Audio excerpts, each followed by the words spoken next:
जैसा कि हम लोगों ने देखा था पिछली वीडियो में, संविधान निर्माण का पहला चरण देख लिया था। आज हम लोग देखेंगे दूसरा चरण। 1858 से ये चरण रहा था 1909 तक। 1858 से पहले आपको पता होगा कि 1857 की क्रांति हुई और इस क्रांति के तहत क्या हुआ, ईस्ट इंडिया कंपनी जो थी उसका जो शासन था वो क्या कर दिया गया, समाप्त कर दिया गया। उन्होंने कहा कि अब ईस्ट इंडिया कंपनी भारत पर राज्य नहीं करेगी और डायरेक्ट कौन करेगा, एक तरीके से लंदन या संसद से वहां से भारत का शासन चलेगा। तब चार्टर बन के आया 1858 का चार्टर, और इस चार्टर के तहत ये बोला गया था कि जो पहले गवर्नर जनरल हुआ करता, जैसे मैंने आपको बताया था कि 1773 के रेगुलेटिंग एक्ट के तहत बंगाल के गवर्नर को मैंने आपको बताया था कि 1773 के रेगुलेटिंग एक्ट के तहत बंगाल के गवर्नर जनरल को बना दिया गया था। ऐसे 1858 का चार्टर के है जो गवर्नर जनरल हुआ करता था उसको अब भारत का वायसराय बना दिया गया। क्या बना दिया गया, वायसराय बनाया गया। और दूसरा इसमें एक पद आया, सचिव का पद, सचिव का पद आया। और इसमें ईस्ट इंडिया कंपनी का शासन खत्म हो गया और सीधे वायसराय का शासन शुरू हो गया था। और हम आपको बताएं इसमें और क्या क्या हुआ था। हाँ, और इसमें क्या हुआ था कि जो बोर्ड ऑफ कंट्रोल था, क्या था, बोर्ड ऑफ कंट्रोल को और द्वैत शासन को, द्वैत शासन जो प्रणाली थी उसको भी क्या कर दिया गया, समाप्त कर दिया गया।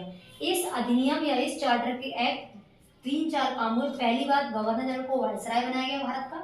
दूसरा बात, इसमें सचिव का पद आया। तीसरी बात, ईस्ट इंडिया कंपनी का जो शासन था उसको समाप्त कर दिया गया, डायरेक्ट लंदन या क्राउन का शासन हो गया।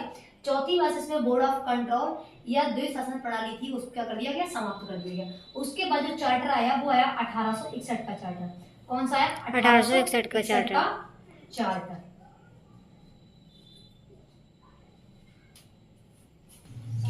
1861 के चार्टर में क्या हुआ था, पहली बात इन्होंने बोली थी कि हम लोग जो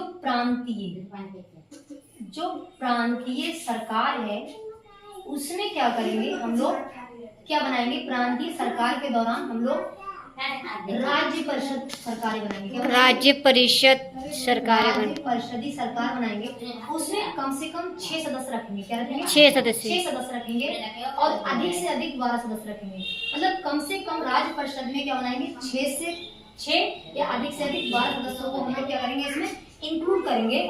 और इसमें क्या बोला गया, डाक, तार, वित्त आदि जो मामले थे ना वो सारे अधिकार केंद्र सरकार को दिए गए, अर्थात राज्य सरकार की शक्ति यहाँ पर कम कर दी गई। शक्ति को क्या कर दिया गया, कम कर दिया गया और केंद्र सरकार की शक्ति को इसमें बढ़ा दिया गया। और इससे क्या हुआ, जो क्या बोलते हैं, वायसराय को एक अधिकार दिया गया वीटो का।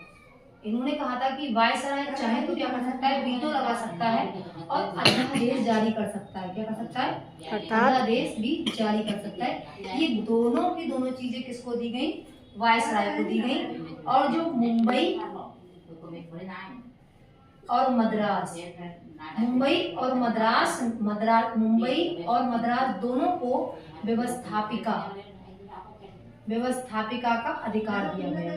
ये सारी बातें 1861 के चार्टर में कही गई। अर्थात पहली बात, प्रांतीय सरकार को क्या कहा गया, राज्य परिषदीय अपनी सरकार स्थापना कर सकते हैं जिसमें कम से कम 6 सदस्य या अधिक से अधिक 12 सदस्यों को ये लोग रख सकते हैं। दूसरी बात इन्होंने बोला कि डाक, तार, वित्त वाले जो मामले हैं या ऋण, ये सारे मामलों में जो डिसीजन लेगा वो केंद्र सरकार लेगी, अर्थात यहाँ राज्य सरकार की शक्तियां कम कर दी गई।